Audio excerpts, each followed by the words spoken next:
মই যি ক'ব লাগে প্ৰথমতে মোক মাতিছে মই এতিয়াৰ শুনি লওঁ আৰু মোক তেখেতসকলে ইণ্টাৰগেট কৰিব ইণ্টাৰগেট কৰাৰ পিছত মই তাৰপিছত আহি যি ক'ব লাগে মই আপোনালোকক কওঁ এতিয়া মই আইন মানি আমি আইনৰ প্ৰতি সন্মান জনাই মই আহিছোঁ যিহেতু মোক ভিজিলেন্সে মাতিছে গতিকে মোৰ সাক্ষ্য ল'বলৈ মোক জেৰা কৰিবৰ কাৰণে মই তেওঁলোকৰ ওচৰত এপিয়াৰ হৈ লওঁ আৰু এপিয়াৰ হোৱাৰ পিছত মই ঘূৰি অহাৰ পিছত যদি কিবা আপোনালোকক তাত ক'বলগীয়া থাকে মই তেতিয়া আপোনালোকক জনাম সেইটো কথা মই ক'ম তাত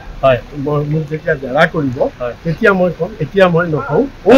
ভুল হৈছে বুলিতো মই নাভাবোঁ মই কেলৈ ভাবিম মোৰ ভুল হোৱাটো নাইও গতিকে মই সেইটো ভুলৰ কথাটো নাহেই গতিকে মই বাকী আলি টকি শেখক আপুনি চিনি পায় মই কেনেকৈ চিনি পাওঁ পাকিস্তানী মানুহ এটা মই নামেই শুনা নাই মই কেনেকৈ চিনি আপুনি কিবা কথা পাতিছে ছাতিটো পিছলৈ কৰক নাই সেইটো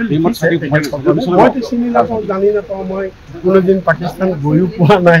গতিকে মই কি ক'ম মই এই বিষয়ে একো নাজানো শুনক আপোনালোকে মোক পুলিচৰ গাতে জেৰা কৰি থাকিলে কিটো হ'ব মই যিটো নাজানো মই যিটো ক'ব লাগে